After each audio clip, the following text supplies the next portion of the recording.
Assalamualaikum warahmatullahi wabarakatuh. Innal hamdalillah nahmaduhu wa nasta'inuhu wa nastaghfiruh wa na'udzu billahi min syururi anfusina wa min sayyiati a'malina. May yahdihillahu fala mudhillalah wa may yudlil fala hadiyalah. Asyhadu an la ilaha illallah wahdahu la syarikalah wa asyhadu anna Muhammadan abduhu wa rasuluh. Allahumma salli wa sallim wa barik ala Muhammad wa ala ali Muhammad kama sallaita wa kama barakta ala Ibrahim wa ala ali Ibrahim innaka Hamidum Majid.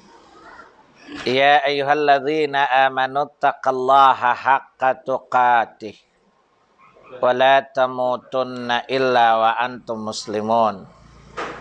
Ya ayyuhan nasu taqu rabbakum alladzi khalaqakum min nafsin wahidah wa khalaqa minha zawjaha wa batha minhuma rijalan katsiran wa nisaa wattaqullaha alladzi tasaaluna bihi wal arham innallaha kana 'alaikum raqiba. Ya ayyuhalladzina amanu taqullaha wa qulu qawlan sadida yuslih lakum a'malakum wa yaghfir lakum dhunubakum wa may yuti'illaha wa rasulahu faqad faza fawzan 'azima. Amma ba'du fa inna asdaqal hadithi kitabullah wa khairal hadi hadi Muhammadin sallallahu alaihi wasallam wa syarral umuri muhdatsatuha wa kullu muhdatsatin bid'ah wa kullu bid'atin dhalalah wa kullu dhalalatin finnar. Bapak-bapak dan ibu-ibu, ikhwani wa akhwati fid din, a'azzani Allah wa iyyakum.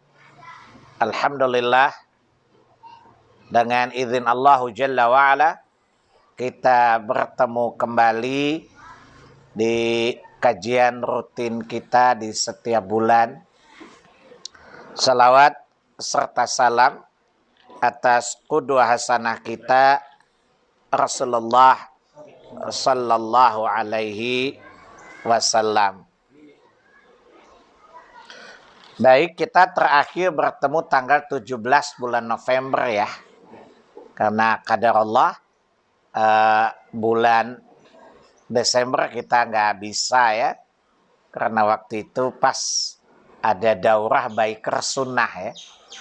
Jadi saya sama Ustadz Badrul sama Ustadz Musyafadarini di Subang. Harinya sama, dari Ahadnya sama dengan kajian sini. Baik, kita masuk ke halaman 18 ya. Masih keutamaan tauhid ya. Penulis rahimahullah ta'ala ya dalam menjelaskan bab ini, salah satu yang dijadikan dasar adalah surat 6 Al-An'am ayat 151 sampai 153. A'udzu billahi as-sami'il 'alim minasy syaithanir rajim. Qul ta'alau atlu ma harrama rabbukum 'alaikum. Katakanlah Muhammad, marilah ya apa yang diharamkan Rabb kalian kepada kalian. Pertama, alla tusyriku bihi syai'a. Itu janganlah kalian mempersekutukan Allah dengan sesuatu apapun. Wa bil walidaini ihsana, dan berbuat baiklah kepada kedua orang tua. Wala taqtulu auladakum min imlaq, ya, dan janganlah membunuh anak-anakmu karena takut kemiskinan. Nahnu narzuqukum wa iyyahum, kamilah yang menganugerahkan rezeki kepada kalian dan juga kepada mereka. Mereka di sini adalah auladukum, anak-anak kalian maksudnya. Ya. Wala takrabul fawahisha ma zahara minha wa ma batan. Janganlah kalian mendekati perbuatan keji, baik yang nyata maupun tersembunyi. Wala taqtulun nafsal lati haramallahu illa bil haqq, dan jangan kalian membunuh satu jiwa kecuali dengan alasan yang benar. Dzalikum wassakum bihi la'allakum taqilun. Ya, demikianlah ya wasiat Allah kepada kalian, semoga kalian mengerti. Wala takrabu malal yatim, dan janganlah kalian mendekati harta anak yatim illa billati hiya ahsan, kecuali dengan cara yang baik. Hatta yabluga asyuddah, sampai anak-anak yatim itu berusia balik. Kalau berusia balik, maka serahkanlah harta mereka kepada mereka. Wa auful kaila wal mizan, ya, dan sempurnakanlah takaran dan timbangan bil qisti dengan adil. La tukallifu nafsan illa wus'aha, dan tidaklah satu jiwa dibebani ya kecuali apa yang dia sanggupi. Wa idza qultum fa'dilu, ya jika kalian berkata maka berlaku adillah.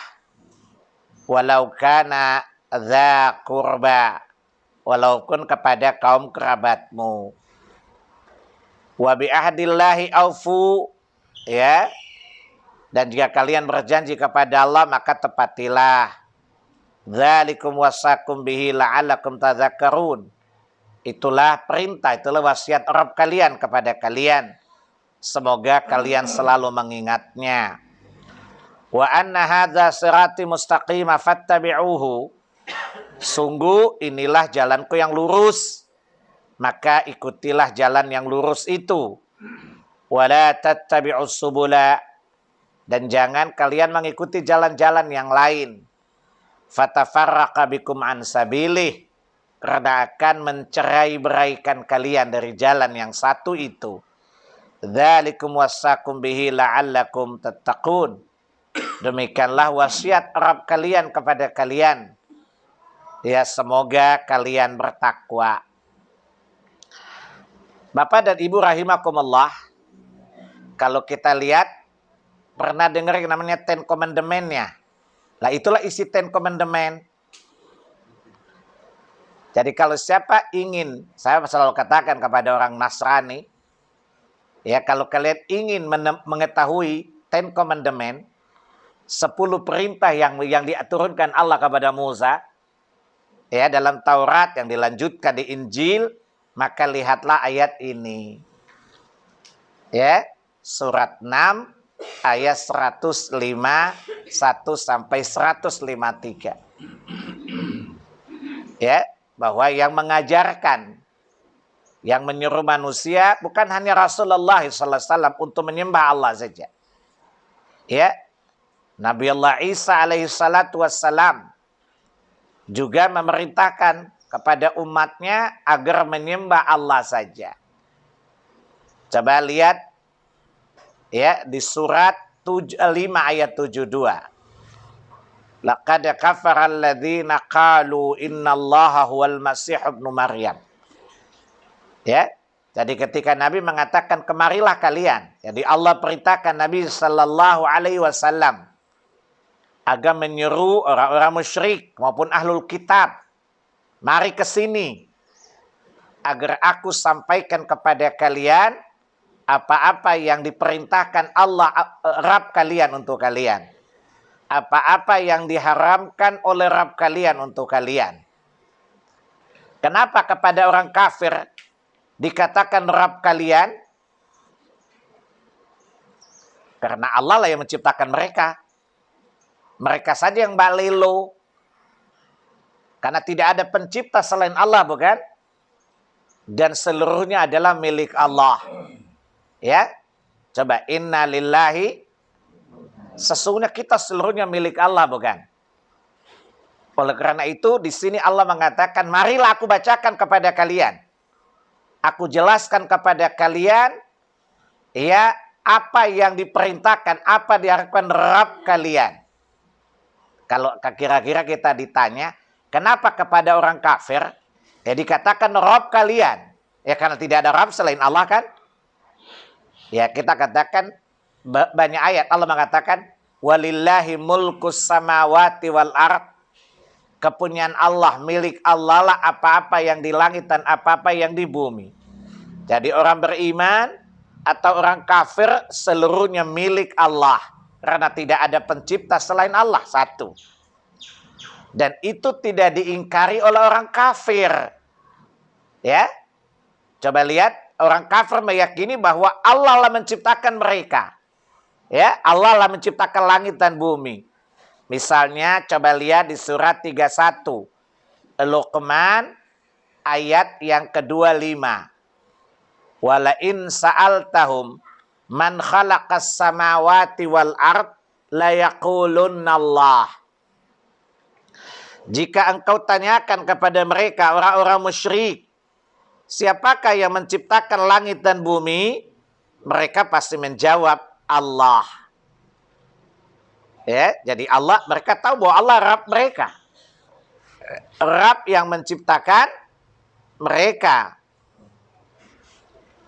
Ya, atau lihat di surat 43, surat Zurub ayat 9.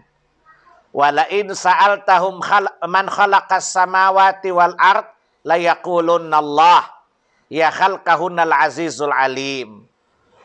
Ya jika engkau tanyakan kepada mereka siapakah yang menciptakan langit dan bumi, pastilah mereka akan menjawab semuanya diciptakan oleh yang maha perkasa lagi maha mengetahui.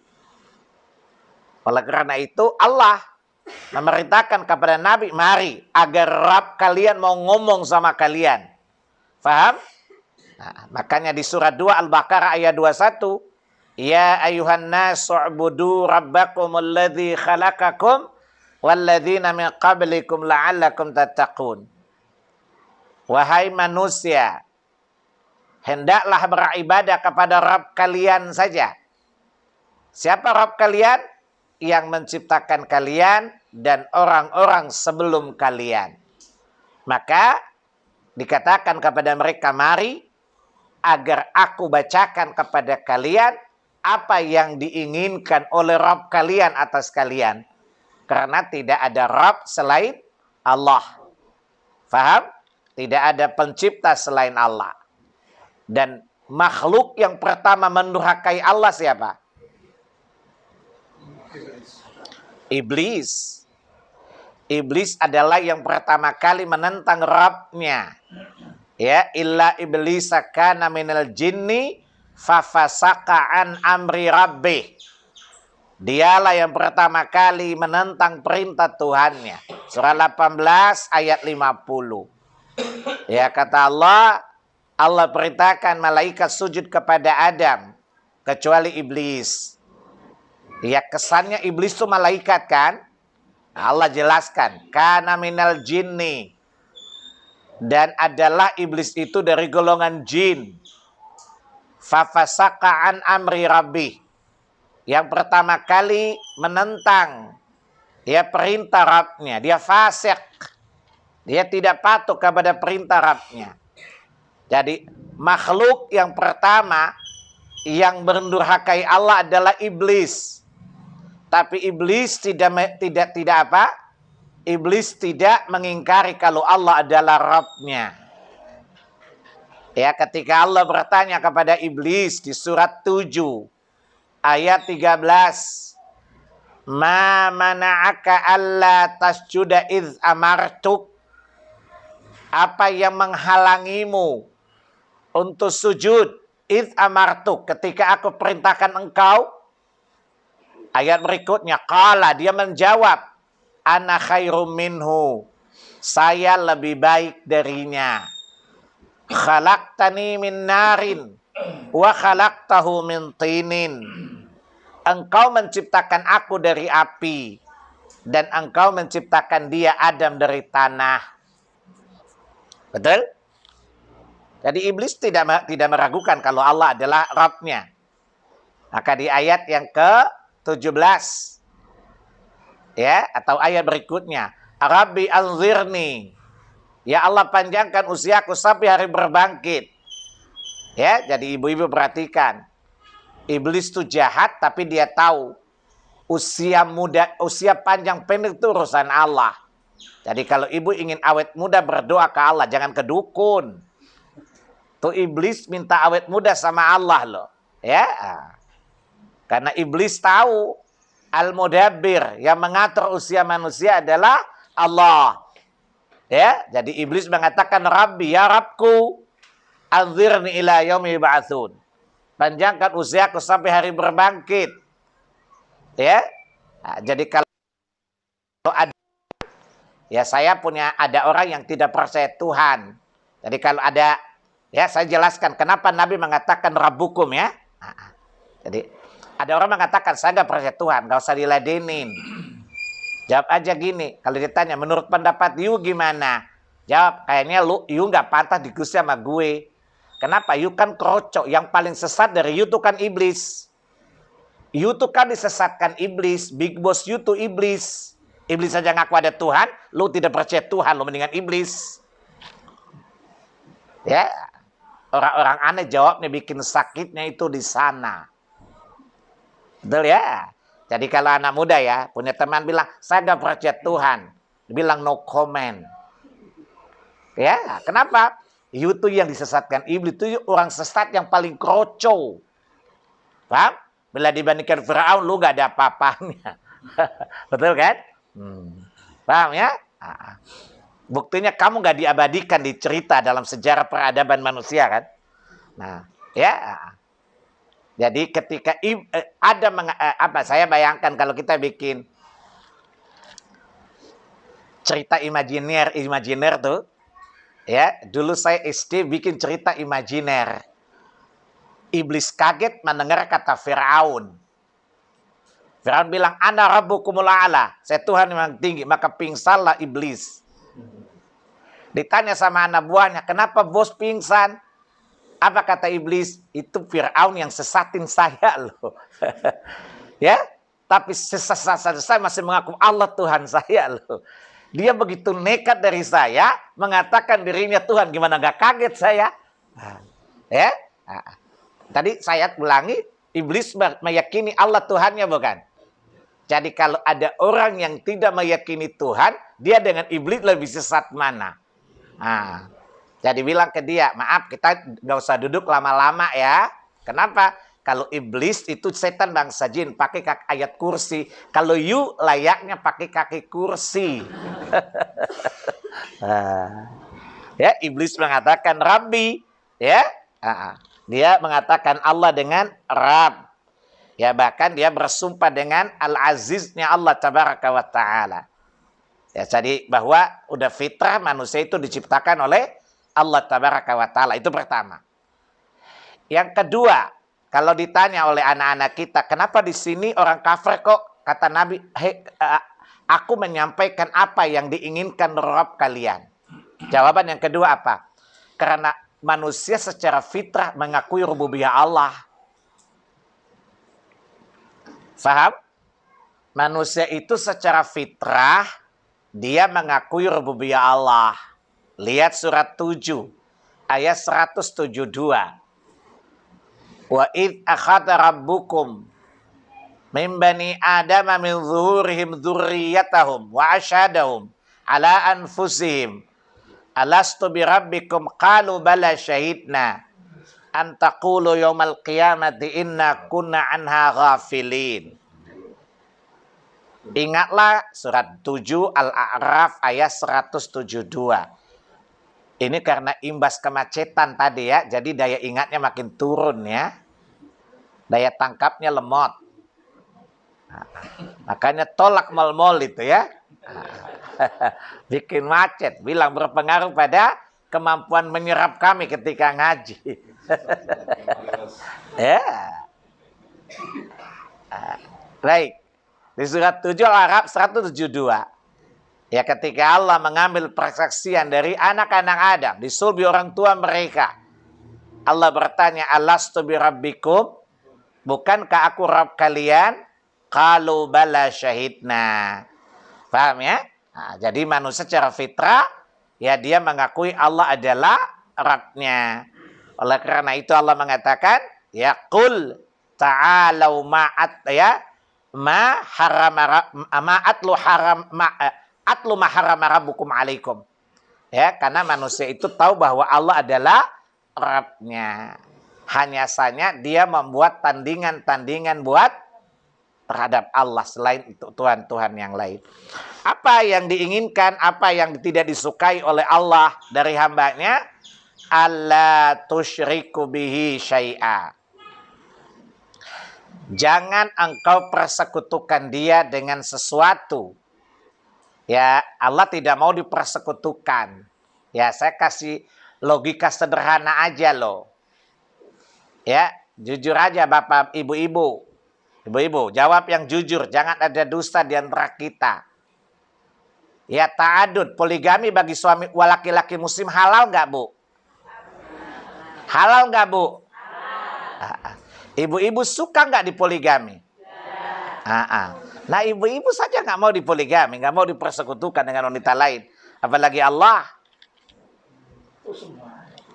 Ya? Ya? Soal maksud saya gini, lah hak dia aja Anda dolimi dia kok. Ya? Jadi Bu, saya kasih catatan, itu saya tanya bukan berarti poligami nggak boleh, bukan. Maksud saya gini, lah laki-laki yang halal poligami saja Anda nggak suka kan, diduain kan? Betul? Ya, apalagi Allah. Allah lebih berhak untuk tidak diduain kan? Jelas ya? Jadi bapak-bapak mau poligami silakan, itu hak kok. Dan tidak perlu minta izin dari istri. Paham ya?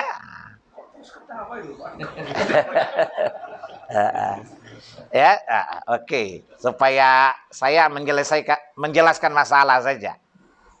Ya. Karena ada cerita gini, Pak. Ada cerita Bu, ibu-ibu.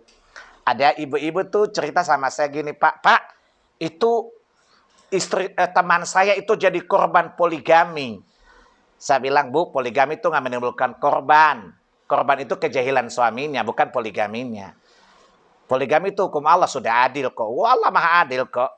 Jadi ibu itu bukan korban poligami, tapi korban bongotan suami. Bodoh tapi ngotot. Paham ya? Diluruskan istilah, itu bahasa salah. Paham ya? Jadi itu bukan korban poligami, tapi korban kebodohan suaminya. Kezaliman suaminya. Poligami mah adil. Hukum Allah bagaimana nggak adil gitu loh. Paham ya? Jadi ibu-ibu kalau misalnya disakiti oleh suami yang poligami, jangan poligaminya disalahin ya. Suami yang dijewer gitu. Ya, karena barangkali ibu dulu salah pilih laki. Kalau saya ditanya, saya kan salafi. Kalau bapak-bapak tuh salah pilih bini. Karena salah pilih bini ya tadi nggak setuju poligami tadi. Jelas ya? Allah tidak ingin dipersekutukan dengan apapun juga. Dan karena itu sudah kita jelaskan di waktu yang lalu, Allah mengatakan inna syirka la zulmun azim. Syirik itu kezaliman yang paling besar. Ya zalim lawannya adil. Ya, yang berhak mendapatkan keadilan para hamba adalah Allah. Ya, sebagaimana Allah telah berbuat baik kepada mereka. Coba lihat ya di surat 28. Surat Al-Qasas ayat yang ke-77. Ya.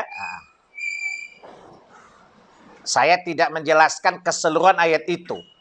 Wa bataghi fi ma saya tidak jelaskan. Saya cuma mengambil penggalan kalimat. Ahsin kama ahsanallahu ilaika. Berbuat baiklah kamu sebagaimana Allah telah berbuat baik kepadamu. Kebaikan Allah semuanya mengandung keadilan. Tidak ada sedikit pun kezaliman dalam seluruh kebaikan Allah. Dan mentauhidkan Allah adalah memenuhi hak Allah tabaraka wa ta'ala. Ya, dan namanya zalim lawannya adil, bukan? Nah, seorang hamba berlaku adil kepada Allah adalah dia memenuhi hak-hak Allah dengan adil. Dan apa hak Allah? Dia hanya diibadahi, tidak boleh dipersekutukan dengan sesuatu pun. Sebagaimana hadis dialog antara Nabi sallallahu alaihi wasallam dengan Mu'adz bin Jabal radhiyallahu anhu. Ya Mu'adz, atadru ma haqqallahi 'alal ibad? Tahukah kamu apa hak Allah atas hamba-hambanya? Kata Mu'adz, qultu Allahu wa rasuluhu a'lam. Allah dan Rasulnya lebih tahu. Qal, Nabi sallallahu alaihi wasallam bersabda, haqqullahi 'alal ibadi ay ya'buduhu wa la yusyriku bihi syai'a. Hak Allah atas hamba itu adalah mereka mentauhidkannya, hanya menyembahnya saja dan tidak mempersekutukan dia dengan sesuatu. Makanya kalau kezaliman yang paling besar adalah kezaliman kepada Allah tabaraka wa taala, yaitu apa? Berlaku curang terhadap hak-hak Allah. Ibu-ibu, ini masih kasus ibu-ibu lagi deh. Kalau ibu misalnya menurut pandangan ibu-ibu, suami punya 2 istri. Ya. Atau punya 1 istri saja, nggak usah 2 deh. Nanti ibu baperan lagi. Ya. Ibu-ibu, kalau tanya poligami nggak usah salah tingkah ya. Biasa aja, anggap saja ini hanyalah angin lewat. Ya, lagian saya lihat tampang suami ibu-ibu ini tidak layak menikah lagi. 1 aja nggak bertanggung jawab kok nambah. Ya. Ya. Nanti nikah tanya dia motivasinya apa. Kalau dia bilang mau ikut sunnah Nabi, jawab sunnah Nabi banyak. Pilih yang tidak bersiko. Paham? Sunnah Nabi itu nikah bersiko loh. Salah satunya kalau nggak berlaku adil, miring di akhirat bahu kiri. Menikah cari yang tidak bersiko. Contohnya hafal Quran 30 juz. Itu sunnah yang paling tinggi. Kenapa? Tambah makmum, tambah hafalan. Paham, Bu? Jangan nama makmum hafalannya masih qul ya qulhu saja. Tegak layak jadi imam. Kalau motivasinya sunnah. Paham? Kalau motivasinya iman kepada Quran, dia tanya, apakah Anda tidak beriman kepada Quran? Beriman. Seluruh ayatnya, seluruhnya. Termasuk poligami, termasuk. Jawab lantang. Nah, izinkan saya menikah. Jawab aja. Nah, itu permasalahan, bro. Apa masalahnya? Demi Allah saya imani Quran, tapi gue nggak percaya sama Allah. Baik, saya kasih contoh gini. Tentang syirik itu kezaliman ya. Kalau ibu-ibu sebagai istri punya hak gak dari suami? Punya hak kan? Kalau hak ibu tidak dipenuhi suami itu kezaliman besar atau kecil? Besar kezaliman. Bagaimana seorang hamba tidak memenuhi hak Allah? Ya, ya, maka jadilah dai kita ini, para dai sunnah itu kan jadi pejuang hak-hak Allah ya. Makanya kita sangat keras kepada syirik, bukan? Lah orang hak manusia aja, hak anak Adam aja diributin, ya gimana hak Allah dilanggar? Paham ya? Pernah ada yang ngeritik saya di satu masjid. Pak Bapak kok kalau ceramah di mana-mana kok banyakan perkara syirik-syirik yang lebih keras singgungannya. Saya bilang, Bapak, tetangga punya hak dilanggar saja Bapak marah. Kok gimana Allah punya hak dilanggar? Gimana nggak diulang-ulang? Ya, orang sampai demo di jalan-jalan demi hak asasi manusia kan? Lah orang yang kotor, jorok saja, berdosa saja diperjuangkan haknya. Kenapa Allah saya tidak perjuangkan haknya? Gila loh Bapak, udah tua-tua nekat amat loh Pak.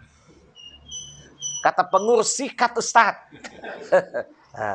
Jelas ya? Itu manusia yang banyak dosanya saja diperjuangkan haknya. Ya, karena tadi kata Allah, asin kama asanallahu ilaika, bukan? Berbuat baiklah kalian berbuat baik kepada Allah sebagaimana Allah berbuat baik kepada kalian. Di mana Allah tidak pernah menzalimi kita. Coba Anda lihat berkali-kali Allah katakan, wa annallaha laisa bidzallami lil abid. Lihat surat 8 ayat 51. Di akhir ayat 51 tadi. Wa annallaha laisa bidzallami lil abid. Dan sungguh Allah tidak pernah menzalimi hamba-hambanya. Atau redaksi yang lain, wa ma rabbuka bidzallami lil abid. Dan Rabbmu sekali-kali tidak pernah menzalimi hamba-hambanya. Kalau Allah tidak menzalimi kita, kenapa kita zalimi Allah? Ya. Dan kezaliman adalah tidak memenuhi hak sebagaimana semestinya. Dan hak Allah adalah ditauhidkan, tidak boleh dipersekutukan. Oleh karena itu, inna syirka la zulmun azim. Ya, atau kata Allah, ya, wa may yusyrik billahi faqad iftara itsman azima. Paham ya? Barang siapa yang mempersekutukan Allah, maka dia telah melakukan dosa yang paling besar. Ya, karena itu pelanggaran hak tertinggi. Kalau kita lihat hari ini kiai-kiai itu kalau lebih condong humanis ya. Jadi kalau ada hak orang non-muslim dilanggar, itu ya ini Islam tidak rahmatan lil alamin loh. Makanya kata kafir diganti non-muslim. Iblis saja kaget loh. Ketika para kiai mengganti kata kafir jadi non-muslim. Apa kata iblis? Yang pertama kali disifati kafir kan gue sama Allah. Ya, tapi gue nggak tersinggung. Gue dikafirin Allah gak tersinggung. Kenapa Allah bilang dia kafir? Para kiai yang kepanasan apa kebakaran kondeknya? Kan banyak kiai gak punya jenggot. Ini kan lucu kan? Paham ya? Kata iblis, gila lo Pak Kiai. Makanya kiai Indonesia kalau bilang a'udzubillahi minasyaitonir rajim, apa kata iblis? Hei, sesama setan tidak boleh saling mengutuk. Enak aja loh. Ya, ini contoh hak manusia diperhatikan, perasaan manusia diperhatikan, tetapi ketika manusia berbuat syirik, mereka diam aja. Betul? Sampai-sampai Quran dirubah, kata kafir diganti jadi non-muslim. Iblis bilang, kesesatan kalian di luar dugaan. Jelas? Yang pertama kali mendapat gelar kafir tuh gue. Gue kagak lihat surah 2 Al-Baqarah. Illa iblisa aba wastakbara wa kana minal kafirin. Jadi pertama kali yang dapat gelar kafir itu gua, biasa-biasa aja deh gua. Kenapa Allah bilang orang di luar Islam kafir, lu yang kebakaran? Tapi apa kata iblis? Raupopo, lanjutkan bersama kita bisa kelabing di neraka lo. Nah ini contoh ironi ya. Ironi manusia. Ya hak-hak manusia, sampai orang kafir pun, sampai Natal pun ditungguin, coba lihat. Ya, sampai orang yang tidak mengucapkan selamat Natal itu disalahin, coba lihat. Ya, dianggap tidak humanis. Nah, demi apa? Demi menjaga toleransi, menjaga persaudaraan, sementara hak Allah dilanggar, diinjak-injak biasa saja. Ketika terjadi masyarakatnya berbuat kesyirikan, apa kata para kiainya? Kearifan lokal. Apa kata iblis? Kejahilan global, tahu? Karena mereka tidak peduli hak Allah kan? Faham? Jadi sekali lagi, mari kita berbuat baik kepada Allah sebagaimana Allah berbuat baik kepada kita. Faham? Di mana apa kebaikan Allah? Inna annallaha laisa bidzallami lil abid. Ya, dan Allah sekali-kali tidak pernah menzalimi hamba-hambanya. Ya, bahkan Allah mengutus para nabi apa? Untuk menegakkan keadilan. Lihat surat 57 ayat 25. Laqad arsalna rusulana bil bayyinati wa anzala mahumul kitab wal mizana liyaquman nasi bil qist. Jadi Allah mengutus para rasul, salah satunya adalah keadilan, agar manusia menegakkan keadilan di tengah-tengah mereka. Itu kebaikan Allah, bukan? Allah tidak ingin manusia saling menghancurkan, bukan? Allah wasiatkan kepada para nabi untuk menegakkan keadilan. Lihat di surat yang ke-10. Ya, surat yang ke-10 surah Yunus ayat 47. Likulli ummatir rasul. Dan tiap-tiap umat kami utus seorang rasul. Fa idza jaa rasuluhum, maka telah datang kepada mereka rasul mereka. Qudiya bainahum bil qisti. Rasul itu akan menegakkan keadilan di tengah kaumnya. Wahum la yudlamun, dan mereka tidak ada yang terzalimi. Itu kebaikan Allah, bukan? Kebaikan Allah, bukan? Mengutus para rasul untuk menegakkan keadilan, mengedukasi manusia untuk menegakkan keadilan, meliterasi masyarakat untuk berbuat adil. Itu kebaikan Allah. Dan Allah tidak suka dengan kezaliman sesama hamba. Faham? Maka sudah seyogianya hamba berbuat baik kepada Allah, sebagaimana Allah berbuat baik kepada mereka. Bagaimana cara berbuat baik kepada Allah? Yaitu berbuat adil kepada Allah. Bagaimana berbuat adil kepada Allah? Mengembalikan hak ke Allah sebagaimana semestinya. Apa itu hak Allah? Ayya'buduhu wa la yusyriku bihi syai'a. Diibadahi saja, tidak boleh dipersekutukan dengan sesuatu. Itulah kira-kira penjelasan dari perkataan Allah kepada Rasulnya. Untuk orang musyrik, ya, wala tusyriku bihi syai'a. Kepada orang kita berbuat baik. Coba lihat, ya, ibu-ibu menemani suami sekian tahun dan merasa sudah berbuat baik, dan perasaan ibu doang. Betul, seorang wanita sudah hidup sekian tahun dengan suaminya. Ya, bahkan mulai merintis karir itu bersama dengan tuh si istri. Ya, setelah dapat bini muda, itu bini tua dilupakan. Kira-kira adil nggak itu ibu-ibu? Jawab, Bu. Bu, ini contoh-contoh konkret. Ini bicara perasaan. Kalau kita ajar rasa gimana iman? Saya ingin apa? Membandingkan yang rendah. Kalau yang rendah saja begitu, gimana selayaknya yang lemah tinggi? Bukan menyamakan Allah sama dengan para istri, bukan. Paham ya? Ibu, gimana? Menurut ini cerita ibu. Ibu kan suka PKK, perempuan kasakusukan. Ibu kadang-kadang punya grup namanya PKK, perempuan kasakusuk. Gila ya bapak itu ya. Gila kenapa? Itu si bini yang tua disepelekan karena udah dapat muda, dapat cem-ceman. Ya, padahal Masya Allah mulai rintis awal tuh sama bini ini, bini tua tuh. Yang ngontrak sana, ngontrak sini. Karena udah punya rumah di Hasinda, dapat cem-ceman muda, lupa sama bini tua. Kurang ajar tuh laki ya. Coba lihat, bini sudah baik saja, ketika dizalimi suami, komentarnya macam-macam. Kenapa kesyirikan terjadi di lingkungan kita diam? Tidak adil juga kan? Ya, kenapa dengan pertemanan tadi Anda merasa sakit terhadap teman Anda disakiti suaminya yang sudah berbuat baik kepada suaminya? Kenapa kita nggak sakit hati ketika orang berbuat syirik kepada Allah? Faham? Siapa yang lebih layak kita sakit hati? Ya, kok bodoh banget. Yang kawin di rumah tangga dia ibu sakit hati.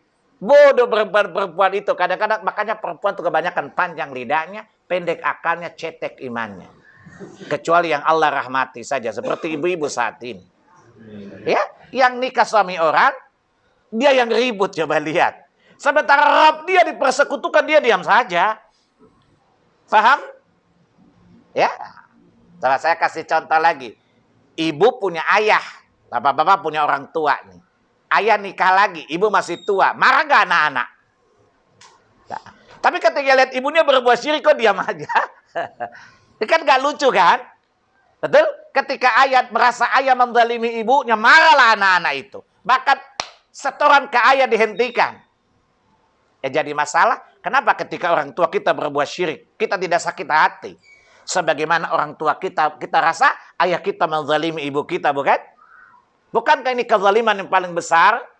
Seharusnya kita pun hentikan juga. Faham? Coba lihat ibu-ibu. Bahkan kata Allah, orang tua berbuat syirik saja wajib kita berbuat baik kepadanya, bukan? Apalagi kebaikan Allah. Kenapa kita zalimi? Kenapa kita tidak merasa sakit hati ketika Allah dizalimi? Faham?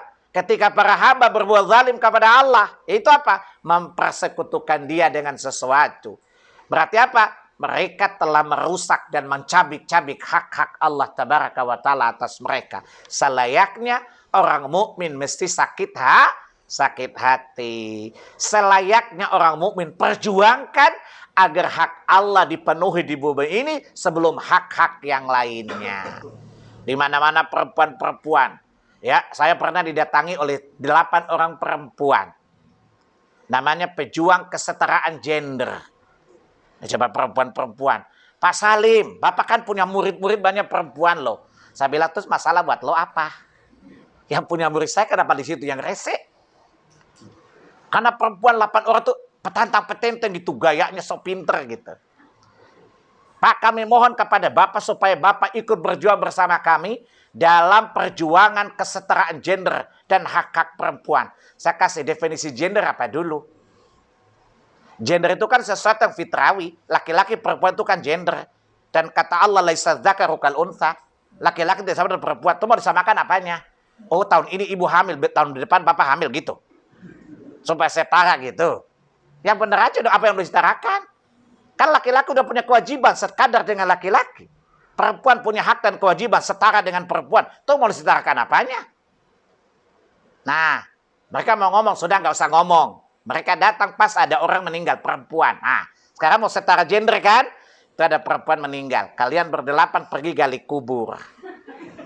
Kemudian balik mandikan, gotong itu mayat ke kubur, masuk ke kuburan. Ya nggak bisa lah Ustaz, itu urusan laki-laki. Berarti fitrah kalian masih lurus, otak kalian rusak. Berarti tidak bisa sama laki-laki dan perempuan kan? Coba lihat, setara gender mau suruh gali kubur gak mau. Itu kerja laki-laki. Saya bilang, itu teh saya akan hidangkan teh buat mereka. Cepat minum dan pulang. Kalau enggak saya siram teh di muka kepala lo. Gak ada diskusi, paham? Jelas ya Bu? Coba lihat kan itu ya. Pengen ditegakkan, jangan sampai dilanggar. Wallah ini kezaliman. Sementara hak Allah dibiarkan saja. Bahkan para kiai pun tidak peduli ketika hak Allah dilanggar, bukan? Ketika orang Nasrani diserang bom di mana-mana, ribut para kiai itu ya. Ya, seakan-akan mereka adalah orang-orang. Tapi ketika secara masif orang berbuat syirik, para kiai nggak pernah kritik tuh. Ya, bahkan kalau ada dikritik, oh kayaknya Wahabi nih, takfiri nih. Tadlili nih katanya. Ini yang suka mengkafirkan orang gitu loh.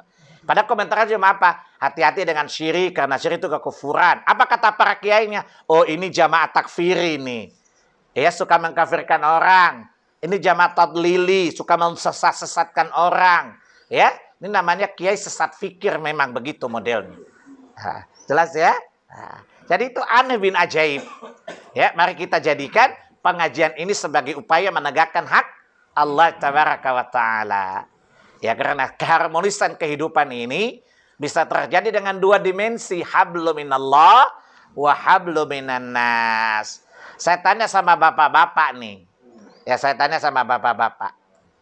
Bapak-bapak nih ketahuan selingkuh umpamanya. Jujur aja deh. Bapak-bapak selingkuh. Nah, waliya'udzubillah. Contoh saja. Karena muka-muka ini punya peluang juga. Ya, cuma hanya ada takut kepada Allah saja. Saya lihat. Pak, kalau bapak tuh selingkuh ya, dan ketahuan sama istri, kira-kira sepanjang jalan berpikir gimana ngejelasinnya ya? Betul ya? Kira-kira ada rasa takut nggak sama istri? Jawabannya takut. Ya, cuma dia nggak berani, gengsi aja depan ibu-ibu. Wallahi ya akhi, bagaimana kita menghadap Allah dan kadang berbuat syirik? Bagaimana kita selingkuhi Allah tabaraka wa ta'ala? Ya, menganggap ada Tuhan, bukan nggak itu namanya perselingkuhan, bukan? Dan ini kebiadaban yang luar biasa. Seorang suami yang selingkuh itu sebuah kebiadaban. Maka kesyirikan perselingkuhan yang paling biadab dari perselingkuhan cara manusia, cara syahwat. Ya, karena menduakan Allah sama dengan ibu-ibu tidak mau diduakan. Betul? Bahkan ada orang yang sudah bikin agreement pranikah ya. Salah satu klausulnya tidak boleh menikah selain saya. Saya pernah ditanya tuh.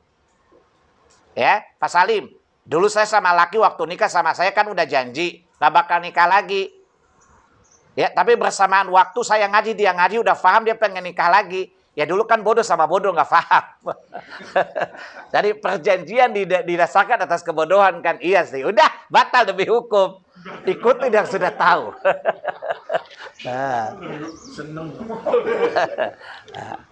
Lagian perjanjian menantang hukum Allah, betantang penenteng banget sih Bu. Ya, kan tidak boleh mengharap, tidak boleh saya tanya. Tapi nggak boleh Bu. Paham? Tapi udah jadi batal. Karena Allah bilang apa? Coba lihat surat 5. Kata bapak-bapak kita dapat peluang ya.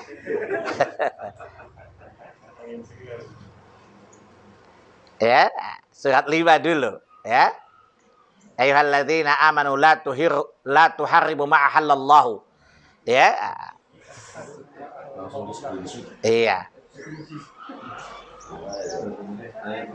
Sebentar.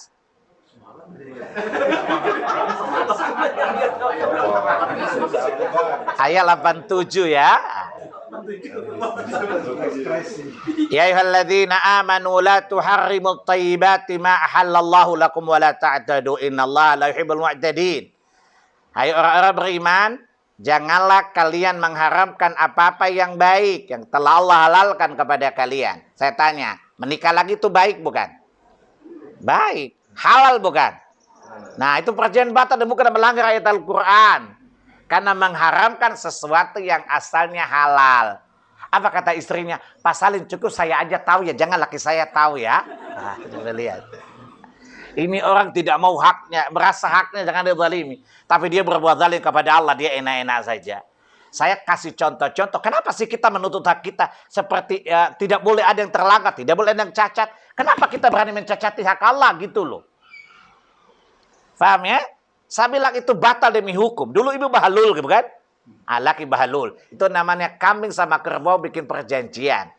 Dan perjanjian orang bodoh tidak dianggap sama sekali. Nah, sekarang ibu udah ngaji kan? Udah. Poligami gimana? Halal. Nah, udah. Tuh ayat bilang apa? Jangan mengharamkan yang sudah Allah halalkan lagi baik-baik. Tapi Pak, tidak ada tapi-tapi itu ayat. Paham? Tapi Pak Salim, please deh, jangan laki saya tahu ya. Lah dia ngaji gimana nggak tahu? Mana dicatat lagi ayatnya. Ya? Udah gitu di blok lagi, coba lihat ayatnya. Gue pulang ke rumah gue ngajiin nih. Nah, ya itu hanya sekedar contoh bagaimana hak manusia, hak makhluk saja dihargai loh. Paham? Apatah lagi hak Allah Subhanahu wa ta'ala lebih layak untuk dihargai. Maka wahai para asatid, wahai para kiai, ya, tolong diingat bahwa hak Allah lebih layak diperjuangkan daripada hak selainnya. Sebagaimana kita ingin sok humanis, membela minoritas yang tertindas, maka jangan kita menindas hak Allah tabaraka wa ta'ala. Jangan kita biarkan hak-hak Allah yang berkuasa atas kita. Ini sama-sama penumpang gak mau tersinggung. Sama-sama menyinggung yang ditumpangi. Kurang ajar enggak? Apa kata orang Medan? Sudah menumpang melutut kentut pula kau. Coba lihat, sesama penumpang kita jaga betul hak-haknya. Sementara pemilik kapal kita zalimi dia. Ini kebiadaban bukan? Kebiadaban yang paling besar. Yaitu berbuat syirik kepada Allah. Ya kan filosofinya atau perbandingannya. Sesama penumpang kita saling menjaga hak masing-masing. Ya saling tolong menolong. Kenapa kepada pemilik kapal? Kita bukankah selain kapalnya gratis pula, coba lihat. Ya, makanannya gratis, semuanya gratis. Maka kembali ya, ahsinu kama ahsanallahu ilaika. Berbuat baiklah kalian kepada Rabb kalian sebagaimana Rabb kalian Allah berbuat baik kepada kalian. Di mana dia tidak pernah menzalimi kalian, maka janganlah kalian menzaliminya. Dia telah berbuat adil kepada kalian, maka berbuat adillah kepadanya. Dan setinggi-tinggi keadilan adalah kita tegakkan hak Allah, yaitu an na'buduhu wa la nusyriku bihi syai'a. Kita hanya menyembahnya saja dan tidak mempersekutukan dia dengan sesuatu. Faham anak-anak? Nah, saya jelaskan itu supaya kalau bapak-bapak nanti mau memantapkan akidah anak-anak kan kasih contoh yang real-real aja. Ya, karena bapak-bapak muda ini kan malang betul nasib anak-anak punya bapak kayak bapak-bapak ini. Ya, karena bapaknya bodoh maksud saya. Ya, tapi ada alhamdulillah sekarang agak bangga dikit, bapaknya mulai ngaji kan. Jelas ya? Jadi saya suka, karena ibu-ibu muda suka memberikan contoh-contoh real gitu ya, supaya nanti kalau kita kasih contoh ke anak-anak lebih gampang gitu ya, bahwa coba lihat orang memperjuangkan hak manusia saja langgarnya dosanya besar, gimana kalau melanggar hak Allah Subhanahu wa taala. Berbuat zalim kepada manusia saja itu menggugurkan dosa-dosa kita di hari kiamat. Ya, sebagaimana kata Nabi, atadruna manil muflis? Tahukah kamu orang yang bangkrut? Nah, kemudian dijelaskan orang bangkrut apa? Orang yang semasa hidup menzalimi manusia, bukan?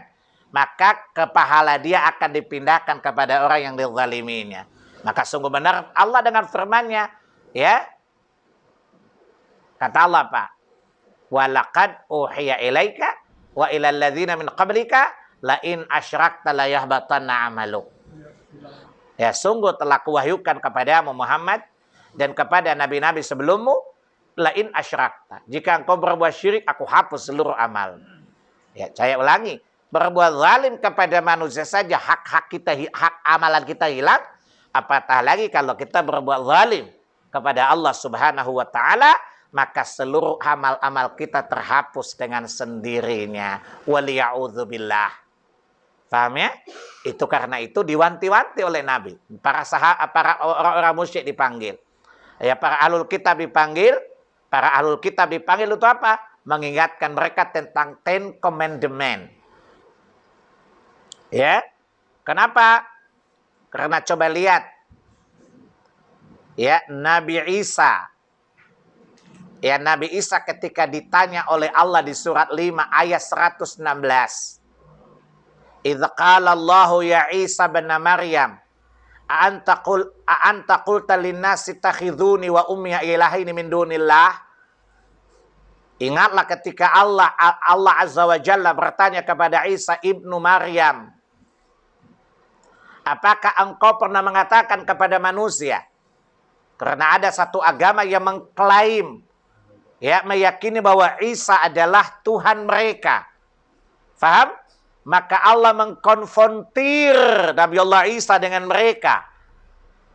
Apakah kamu pernah mengatakan kepada orang-orang ini agar menjadikan engkau dan ibumu sebagai Tuhan selain Allah? Qala subhanaka ma aqulu. Ya, apa kata Nabi Isa? Maha suci Allah, aku tidak pernah mengatakan demikian itu. Andaikan aku pernah mengatakannya ya Allah, niscaya engkau pasti mengetahuinya ya Allah. Maksud Nabi Isa apa? Ya, tidak perlu aku jelasin ya Allah. Udah tahu dia hoax itu. Dia itu hanya mengklaim nama saya. Ya, tapi saya tidak pernah mengajarkan doktrin tentang itu. Ya, dia mengarang-ngarang tentang nama saya. Ya, maka apa kata Nabi Isa? Aku tidak pernah mengatakan sesuatu pun kepada mereka. Karena itu bukan hakku ya Allah. Beribadah itu adalah hakmu. Ya, coba lihat. Ya, di ayat 117. Ma qultu lahum, maaf saya ulangi ya. Coba lihat di ayat 16 dulu. Qala subhanaka ma yakunu li an aqula ma laysa li bihaqqin. Maha suci engkau ya Allah. Tidak patut bagiku mengatakan apa yang bukan hakku. Nabi Allah Isa mengatakan bahwa dia tidak berhak diibadahi. Ya, hak ketuhanan bukan hak dia. Itu hak Allah. Faham? Jadi bagaimana Anda mengatakan, ya umat Islam yang sekuler tolong dengar. Anda sering mengatakan, kita tidak boleh mencela orang Nasrani. Karena mereka beragamakan agama di bawah Nabi Isa. Kata Nabi Isa, what? Lu jangan menyebarkan hoax lo. Faham? Sejak kapan aku ajarkan mereka mempertuhankan saya? Faham? Saya tidak pernah mengatakan mereka mempertuhankan saya. Karena sifat ketuhanan bukan hakku. Faham? Jadi ini kita menzalimi Nabi Isa bukan?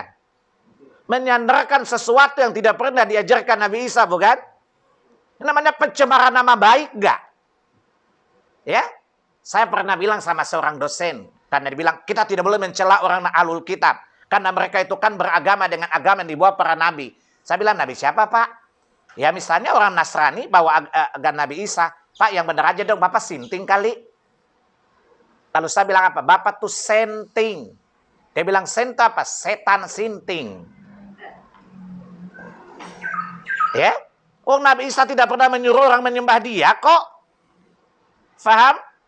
Coba lihat ayat 116-nya. 111-nya. Ma qultu lahum illa ma amartani bihi ani'budullaha rabbi wa rabbakum. Aku tidak pernah mengatakan kepada siapapun selama aku diutus oleh engkau ya Allah membawa misimu. Ya? Kecuali menurut apa yang engkau perintahkan untuk aku sampaikan. Apa aku diperintahkan untuk menyampaikannya? Ani'budallah. Sembahlah Allah saja. Rabbi wa rabbakum. Karena dia Rabbku dan Rabb kalian. Faham? Jadi menyandarkan satu keyakinan mengatakan Isa adalah Tuhan dengan Isa. Ini adalah pencemaran nama baik bukan?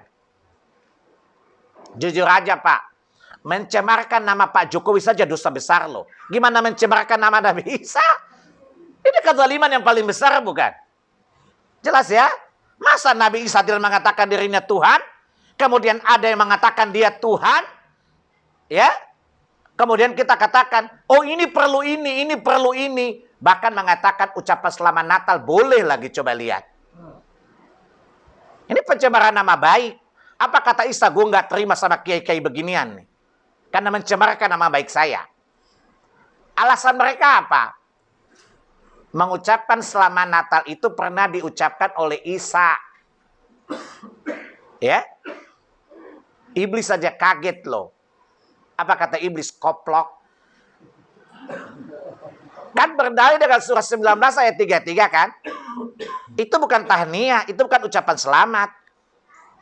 Itu doa Nabi Isa untuk dirinya kan? Assalamu alayya wa yauma wulidtu wa yauma amutu wa yauma ub'atsu hayya. Coba lihat, menjadikan ayat ini untuk ucapan selamat Natal ada 4 kebatilan di dalamnya. Pertama, itu kan doa bukan tahniyah. Faham? Yang kedua, lebih masuk akal kalau kita mengatakan disunahkan untuk mendoakan diri kita di ulang tahun kita. Karena itu Nabi Isa mendoakan dirinya sendiri. Tapi tidak ada satu ulama mengatakan itu doa ulang tahun kan? Maka untuk diri sendiri oke. Tapi kepada orang lain gak ada dari itu untuk diri sendiri kan? Yang ketiga, ketika Isa mengatakan Assalamu alayya. Semoga Allah mengkurniakan kepada keselamatan. Status Isa ketika mengucapkan itu apa? Ayat 30 kan? Abdullah hamba Allah kan? Adapun yang dirayakan di Natal. Sama nggak statusnya dengan doa ini? Beda kan? Di sini Isa sebagai hamba Allah. Di sana Isa sebagai Tuhan atau anak Tuhan. Bagaimana menggunakan ini gitu loh. Faham ya? Di sini Isa mendoakan dirinya sebagai Tuhan atau anak Tuhan. Inni Abdullah wa atanil kitab wa ja'alani nabiyya. Aku hambanya, aku diberi kitab. Aku adalah nabinya, bukan anaknya, apalagi Tuhan. Sementara yang dirayakan ulang tahunnya setiap tahun di sana statusnya apa? Tuhan atau anak Tuhan. Menggunakan dalil ini sebagai sebagai ucapan selamat, beda provider enggak? Itu namanya baju mewah dikasih sarimin, monyet gitu loh. Dalilnya sahih, cuman menempatkan di tempat yang batil kan? Jelas ya? Karena dua individu yang berbeda bukan? Di sini Isa sebagai hamba Allah, Isa yang menyeru untuk Allah disembah, sementara di sana Isa sebagai Tuhan. Bagaimana Anda menggunakan dalil untuk dua kondisi yang berbeda? Kira-kira apa komentar iblis? Ini orang lebih sesat dari yang saya bayangkan loh. Tidak terbayangkan oleh saya sesat ini nih orang. Cara berpikirnya. Maka orang Islam butuh kecerdasan dan kecermatan loh. Faham ya? Apa kata Isa? Aku hanya mengatakan kepada mereka apa yang engkau perintahkan untukku. Yaitu apa? Memenuhi hakmu. Agar mereka memenuhi hakmu. Apa? Hanya engkau yang diibadahi. Tidak boleh mereka mempersekutukan engkau dengan sesuatu. Bahkan di surat 5 ayat 72, Isa mengancam, "May yusyrik billahi faqad haramallahu alaihi jannah." Ya, barang siapa yang mempersekutukan Allah dengan sesuatu apapun, Allah mengharamkan surga buat dia. Jadi siapa yang meyakini Isa adalah Tuhan, dia berbuat syirik menurut Isa. Jelas? Dan dia haram masuk surga menurut Isa. Jadi kawan saya dia cerita, Pak Salim masuk agama saya deh, dijamin masuk surga loh. Saya tanya jaminannya apa? Dia bilang itu Yesus berjamin. Saya bilang Yesus itu siapa emangnya? Dia tanya, emang di Quran gak ada Yesus? Gak. Masa sih? Nah, yang punya kitab saya kenapa you ngotot? Saya itu hafal kitab saya, kamu kan gak hafal kitab kamu, kenapa kamu ngotot? Dia sendiri bilang, Yesus itu Isa, Ustadz. Oh, di sini kata Isa itu kata Isa saja diulang 25 kali loh. Kata Yesus 0. Nah, Isa yang menjamin kami pasti masuk surga. Saja, tapi Isa cerita ke saya, dia pasti masuk neraka. Dia tanya, emang pernah ketemu Isa? Enggak sih, cerita di Quran tadi ayatnya. Isa bilang, siapa yang meyakini dia Tuhan, itu berbuat syirik. Dan orang yang berbuat syirik, diharamkan oleh Allah pemilik surga. Surganya. Jelas ya? Oleh karena itu, Nabi, Ten Commandment yang pertama apa? Hanya beribadah kepada Allah saja. Dan itu adalah risalah semua para nabi. Maka coba antum lihat bahwa Fir'aun walaupun tobatnya udah terlambat, Fir'aun tobat nggak? Nah, saya tanya ibu-ibu dulu deh, karena yang paling banyak ngadi tuh ibu-ibu. Ibu-ibu, saya nggak butuh senyum ibu. Yang saya butuh pertama jawaban ibu, kedua uang kalau ada. Saya tanyakan gini, Fir'aun bertobat nggak di akhir hayatnya? Bertobat nggak? Hah? Bukan pernah atau tidak pernah, bertobat nggak? Bertobat. Ingat, kejadiannya Anda tidak sama dia kan? Di mana? Anda tahu Fir'aun itu bertobat. Tapi tobatnya ditolak loh. Nah, ibu ini suka menyebar hoax loh memang. Karena kebanyakan copah dari tetangga itu. Karena tidak pernah melihat referensi aslinya.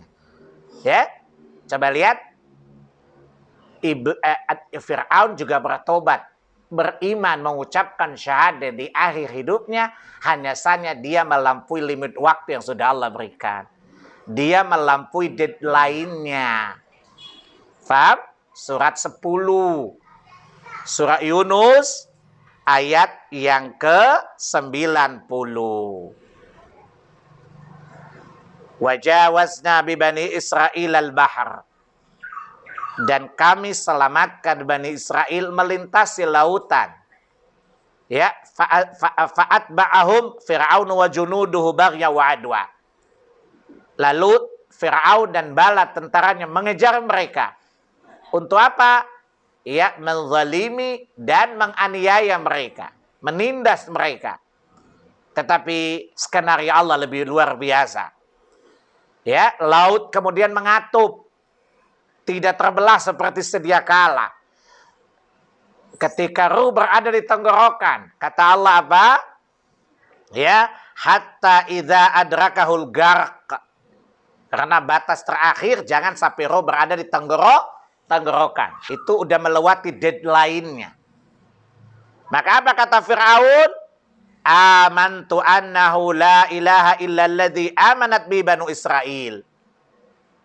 Ya. Saya beriman bahwa tidak ada ilah yang berhak diibadahi kecuali ilah yang diibadahi oleh Bani Israel. Maksudnya Nabi Musa dan umatnya. Nabi Musa menyeru la ilaha illallah bukan? Mentauhidkan Allah bukan? Ya, dan apa kata Fir'aun? Wa ana minal muslimin. Dan saya termasuk orang-orang muslim. Hanya saja sudah tertutup pintu taubat bagi Fir'aun karena dia bertobat saat sudah tidak ada pilihan lain. Faham? Maka itulah Ten Commandment tadi. Yang pertama apa? Menyeru manusia untuk makanya ketika Fir'aun sadarnya apa? Saya berjanji tidak berbuat zalim. Bukan. Tapi mentauhidkan Allah. Paham? Hanya saja keimanannya dinyatakan terlambat oleh Allah. Karena ya dia beriman hanya karena apa? Ya karena mau cari selamat. Kan udah telat kan? Paham? Coba lihat. Ini menunjukkan apa? Nabi Musa pun mendakwakan tauhid. Nabi Musa melarang kaumnya untuk mempersekutukan Allah Subhanahu wa ta'ala.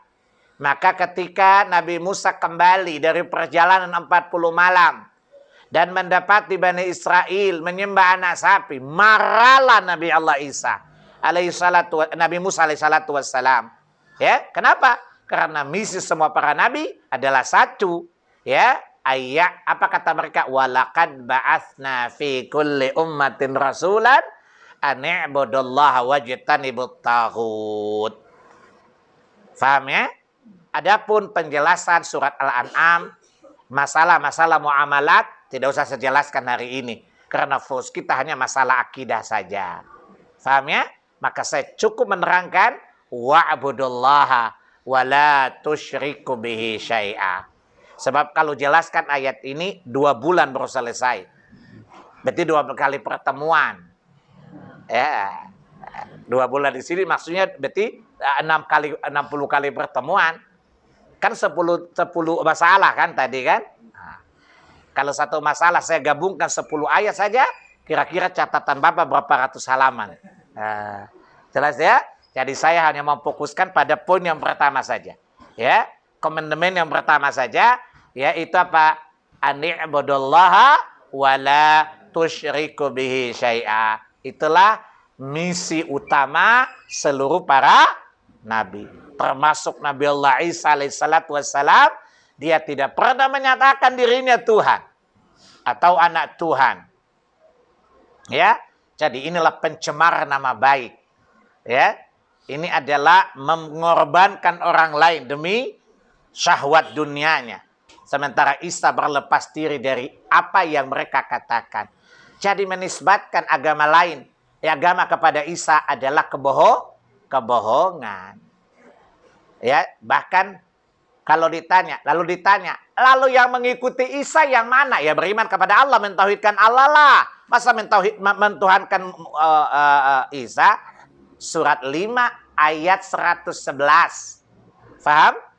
Kalau Anda pengen tahu siapa umat Nabi Isa yang sebenarnya, mereka oleh Allah dinamakan Al-Hawariyun. Faham? Mereka sama dengan Isa, mentauhidkan Allah. Dan mereka meyakini kerasulan Isa. Dan meyakini Isa sebagai Rasul Allah, tidak lebih dari itu. Faham? Surat 5 ayat yang ke-111. Id auhaitu ilal hawariyinan aminu bi wa bi rasuli. Faham ya? Ingatlah ketika aku ilhamkan kepada al-hawariyun. Yaitu orang-orang yang setia kepada Isa alaihissalatu wassalam. Aminu bi, berimanlah kepadaku. Tauhidkanlah aku. Sembahlah aku saja.